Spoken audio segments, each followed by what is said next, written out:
నమస్తే అందరికీ. నేను ఒక వీడియో పెట్టిన. మా ఊర్లో ప్రభుత్వం డంపింగ్ యార్డ్ పెడుతుంది అనే వీడియో పెట్టి నా బాధను వ్యక్తం చేసుకున్నా. ఆ వీడియో చూసి చాలామంది స్పందించారు. చాలా బాధపడ్డారు వాళ్ళు కూడా.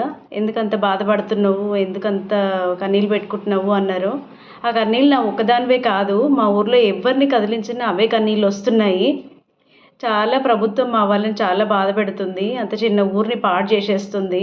ఎందుకంత బాధ అంటే మా ఊర్లో బంజరు భూములు ఏమి లేవు.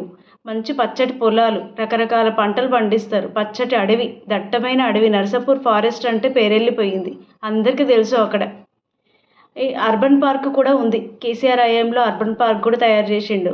అర్బన్ పార్క్ కూడా ఉంది. 1 మంత్ బ్యాకే ఆశ్చర్యం ఏంటంటే 1 మంత్ బ్యాకే కొండా సూర్యకి అర్బన్ పార్క్ వచ్చి ఇంకా దీన్ని డెవలప్ చేయాలి, ఇంకా పార్క్ను మంచిగా డెవలప్ చేయాలి. ఇంకా వీకెండ్స్లో హైదరాబాద్ నుంచి జనాలు వచ్చి చూస్తుంటారు. వీకెండ్స్లో హైదరాబాద్ నుంచి సేద తీరుతారు. అర్బన్ పార్క్ వచ్చి ఆ నర్సాపూర్ ఫారెస్ట్ అంతా చూసి ఎంత బాగుంది అని చెప్పి అందరూ సంతోషంగా కాసేపు గడిపి వెళ్ళిపోతారు. అలాంటి అర్బన్ పార్క్ ఉన్న మాది వీకెండ్స్లో సిటీ నుంచి వచ్చి చూసిపోతారు. మా ఫారెస్ట్ని అందరిని ఎంజాయ్ చేసిపోతారు. ఆ రోడ్డు పైన వెళ్తుంటే కూడా, నర్సాపూర్ రోడ్డు పైన వెళ్తుంటే కూడా వన్యప్రాణులు ఉన్నాయి ఇక్కడ, హారన్ కొట్టకండి, వాహనాలు మెల్లగా నడపండి, వన్యప్రాణులకు డిస్టర్బ్ అవుతాయి, అవి రోడ్డుకు అటు ఇటు వెళ్తాయి, ఇలాంటి బోర్డ్స్ కనిపిస్తాయి.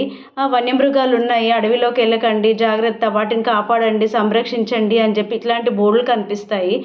మరి చేసేదేమో ఇది. డంపింగ్ యార్డ్ పెడితే ఏమవుతుంది? అడవి పాడవదా? అడవి పర్యావరణ అనుమతులు కూడా ఎట్లొస్తాయి? అడవిని నాశనం చేయడానికి, పర్యావరణ అనుమతులు వస్తాయా? ప్రపంచంలో ఎక్కడ చూడలేదు. పర్యావరణ అనుమతులు అంటే ఏదో ప్రాజెక్టు కడుతూనో, ఏదో మొక్కలు కట్ చేస్తారు, కొన్ని మొక్కలు పోతాయి. సరే, ఆ మొక్కలు పోతే దాని పక్కన దాని వంతుగా ఒక 10 మొక్కలు నాటచ్చు. అడవి నాశనం అయిపోతే, అడవేమన్నా మీరు క్రియేట్ చేసిందా? అడవి నాశనం అయిపోతే ఇంకో అడవిని కూడా క్రియేట్ చేసి పెడతారా? అంత సామర్థ్యం ఉందా మన దగ్గర? ఇటీవల మన ముఖ్యమంత్రి గారు వికారాబాద్ జిల్లాలో ఎక్స్పీరియం గార్డెన్ అని ఒక అతను రామ్దేవ్ రావ్ అని చెప్పి, అతను చాలా గొప్ప వ్యక్తి నిజంగా చెప్పాలంటే. 150 ఎకరాలలో తన సొంత ల్యాండ్లో 25,000 రకాల ఔషధ మొక్కల్ని దేశ విదేశాల నుంచి తీసుకొచ్చి అక్కడ తన ల్యాండ్లో ఒక పార్క్ తయారు చేసుకున్నాడు ఆయన తన సొంతంగా. తనకి ప్రకృతి ప్రేమికుడు అనుకుంటాను. తను అదంతా తయారు చేసి అదంతా అయిపోయిన తర్వాత ముఖ్యమంత్రి గారితో ప్రారంభోత్సవం చేయించిండు. అక్కడ సినీ ప్రముఖులు, డైరెక్టర్లు, పెద్ద పెద్ద వాళ్ళు, మన చిరంజీవి గారు, వీళ్ళందరూ వచ్చి దాన్ని ప్రారంభోత్సవం చేసి దాన్ని చూసి చాలా సంతోషపడ్డారు. మన రాష్ట్రంలో కూడా ఇంత బాగుందా, ఇన్ని ఔషధ మొక్కలు ఉన్న ఇది ఉందా మన దగ్గర కూడా అని చెప్పి చాలా సంతోషపడ్డారు. అక్కడ స్టేజ్ మీద ఒక వింత ఏం జరిగిందంటే, రామయ్య గారు అని చెప్పి మొక్కల ప్రకృతి ప్రేమికుడు, ఆయనకు కూడా పద్మశ్రీ ఇచ్చింది ప్రభుత్వం.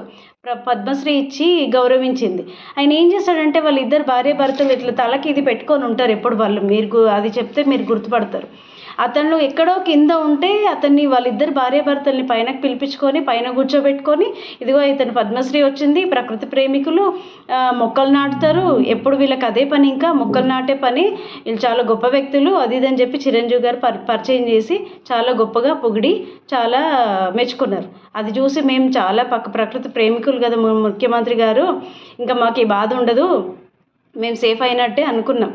తీరా చూస్తే మన రథసప్తమి రోజు అందరూ అర్ధరాత్రి పూట పోలీసు వాళ్ళు వ్యాన్లలో వచ్చి, బస్సుల్లో వచ్చి మొత్తం ఊర్లంతా బూట్ల శబ్దాలు, పోలీసులు అందరూ పడుకున్న తర్వాత డోర్లు కొట్టి ఊర్లో ఉన్న మగపిల్లల్ని, ఊర్లో ఉన్న మగవాళ్ళని, యూత్ను అందరినీ తీసుకెళ్ళి, ఏం లేదు మిమ్మల్ని డిఎస్పీ పిలుస్తున్నాడు, ఎస్పీ పిలుస్తున్నాడు, ఎస్ఐ పిలుస్తున్నాడు, ఏదో మాట్లాడతారంట అని చెప్పి 2-3 వ్యాన్లల్లో పిల్లలందరినీ, పెద్దవాళ్ళందరినీ వేసుకెళ్ళి, మగవాళ్ళందరినీ వేసుకెళ్ళి రకరకాల వేరే పోలీస్ స్టేషన్లలో పెట్టి, అలాని బాధ పెట్టి పోలీస్ స్టేషన్లో పెట్టి, మీ పైన కేసులు పెడతాము, మీ పైన అది పెడతాం, ఇది పెడతాం అని చెప్పి అందరి భయభ్రాంతుల్ని గురి చేసి, అప్పుడే 100 లారీలలో పనులు, మట్టి అదంతా తీసుకొచ్చి డంపింగ్ యార్డ్ పనులు స్టార్ట్ చేస్తున్నారు. ఇప్పుడు ఊరు చివరిలో డంపింగ్ యార్డ్ దగ్గర ఎవరు వెళ్ళడానికి వీల్లేదు.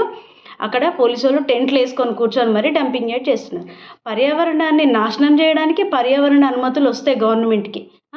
మేము చిన్నప్పుడు ఎప్పటి నుంచో వింటున్నాం. నటుడు సల్మాన్ ఖాన్, అంత పెద్ద బాలీవుడ్ హీరో, కృష్ణ జింకల్ని 2 వేటాడిండని చెప్పి అక్కడున్న అడవి బిడ్డలు కేసేస్తే అతను ఇంకా కేసులు ఎదుర్కొంటున్నాడు. అలాంటి దేశం మనది. అంత ప్రకృతిని ప్రేమించే దేశం మనది, జంతువులను ప్రేమించే దేశం మనది.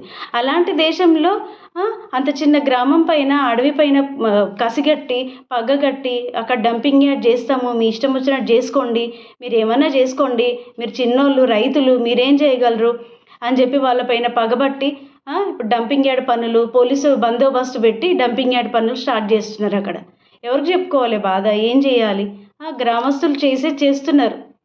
చాలా పోరాటం చేస్తున్నారు. పిల్లలు కూర్చుంటున్నారు పోరాటంలో, ధర్నాలు చేస్తున్నారు, సెల్ టవర్లు ఎక్కుతున్నారు, ఏమో చేస్తున్నారు. ఎంతని పోరాడతారు వాళ్ళు? చాలా పోరాడుతున్నారు. ప్రభుత్వం ఇది అర్థం చేసుకోవాలి. ప్రకృతి ప్రేమికులంతా స్పందించాలి. ఇదొక వాళ్ళ గ్రామం సమస్య కానే కాదు. ఇది అడవి నాశనం అవుతుంది. అంత పెద్ద నర్సాపూర్ ఫారెస్ట్ అడవి నాశనం అవుతుంది. వికారాబాద్ ఫారెస్ట్ గురించి మన ముఖ్యమంత్రి గారు ఎంతెంతో గొప్పలు చెప్పుకుంటారు కదా సారు. మరి నర్సాపూర్ ఫారెస్ట్ అంత చులకనైపోయిందా? మాది గొప్ప కాదా? నర్సాపూర్ ఫారెస్ట్ గొప్ప కాదా? ఎంత బాగుంటుంది నర్సాపూర్ ఫారెస్ట్, ఎంత దట్టమైన అడవిది. ప్లీజ్ ఫారెస్ట్ని కాపాడండి, ఆ గ్రామాన్ని కూడా కాపాడండి, రైతుల్ని కాపాడండి, వాళ్ళకి విముక్తినివ్వండి. వాళ్ళకి పనులు ఉంటాయి, చాలా పనులు ఉంటాయి, రోజు చేసుకునేదాకా గడవదు. వాళ్ళని ఇంత బాధ పెట్టకండి. ఈ నిర్ణయాన్ని వెనక్కి తీసుకోండి, ప్రజల బాధలు అర్థం చేసుకోండి ప్లీజ్. Thank you.